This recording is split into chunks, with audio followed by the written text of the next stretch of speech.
ayan. So today, samahan niyo akong buksan itong ating dumating na parcel. So excited ako guys na i-open ito and share ko siya sa inyo. Ayan.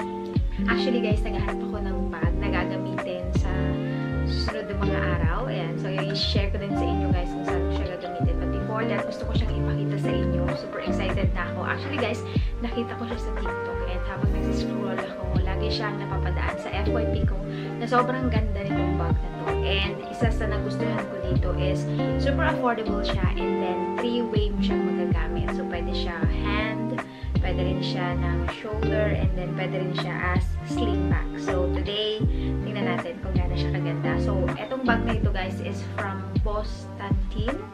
Ayan, so under 500 pesos lang siya guys. Ayan, so eto na siya.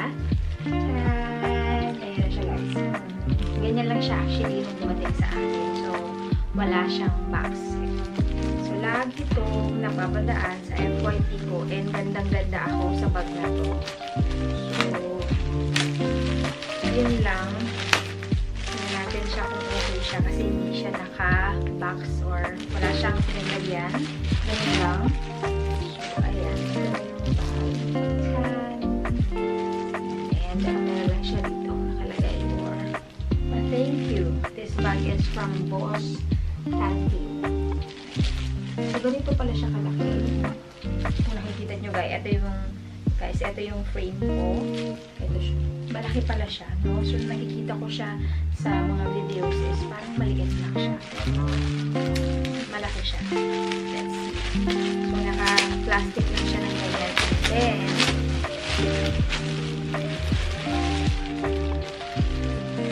ang syalat tingnan nung ating bag. And then, ayan, tingnan natin kung meron siyang card. Ayan. Nakalagay dito yung kanilang IG, Facebook, and TikTok shop. So, pwede siyang i-return.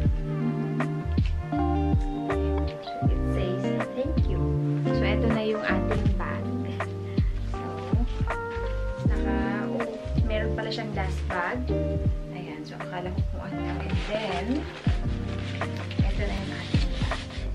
Tara! So, meron pa siyang pakarton. Ayan. So, yung nakakong color, guys, is black. Ayan. So, ayan siya sa malakitan. Hindi ko alam kung kanyang, meron para siyang leather. And then, meron lang siyang gold hardware dito or zipper niya. Gold siya. And then, meron pang ano yung kanyang handle. So, ganyan siya. Ganyan siya. And, yun, meron siya naka-emboss or print dito na Bostantin. So, kung tatanong nyo yung size niya, malaki siya guys. Akala ko sa mga video, maliit siya. Pero, yung actual size niya is malaki siya. Okay na rin. And, tingnan natin siya sa loob. Napaka-smooth ng kanyang zipper. And ito siya sa loob.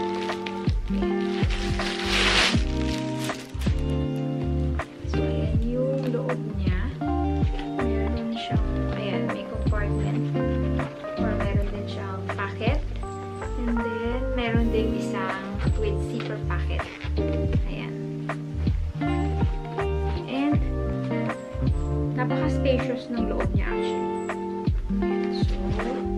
Okay na okay siya sa kahit anong suot mo, yung color black. So, madali siyang ternokan. So, ayan guys, yung ating Bostantin na bag. So, tanggalin na natin to. Tanggalin natin yun. Ayan. So, kahit hindi ko pa siya gagamitin sa susunod na mga araw pa. Para lang makita nyo. Ayan. So, ito yung kanya handle. Ay, meron pa pala dito. Ayan. Wait, tanggalin din natin.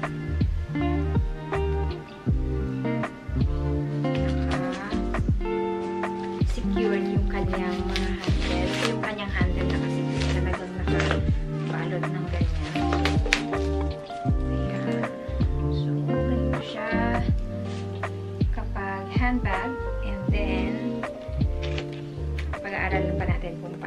siya gagawin. Ayun. So, i-detach lang yung may nakalagay dito. Ayan. Ayan. Ganyan siya. I-detach lang natin para ma-adjust natin yung handle niya. Let's see. Actually, ang ganda ng material niya. Yung quality ng material niya is good.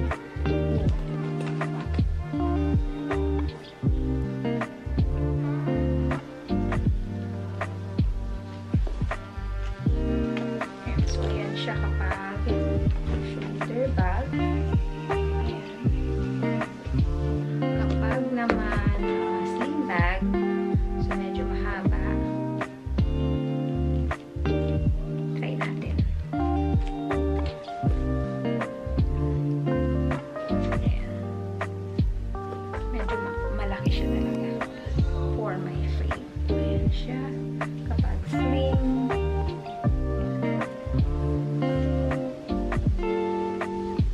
pwede na rin siya for everyday bag.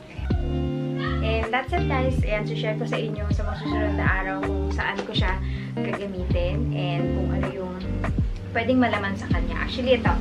Try natin yung cellphone. Ito yung cellphone. Kasyang-kasya. Ayan. And feeling ko marami talagang mailalaman itong bag na to. Ayan. So, pwede siguro dito pati yung payong na ano lang, maliit. Kasyang-kasya siya dyan. And maraming mailalagay ito. And try din natin ito. Ayan. Try ko itong ilagay. Crush. So, try natin. Ayun, kasya pa din. Ayan. So, alam mo pa guys, so pag napapadaan siya sa FYP ko, feeling ko napakaliit niya. Pero in actual, sobrang laki niya. And ang ganda rin ng gold hardware niya. Yung zipper. And then, ayan, napakaganda nung material quality nung bag. Ayan siya. Alright, so that's it guys. And thank you so much guys for watching and see you on the next one. Bye!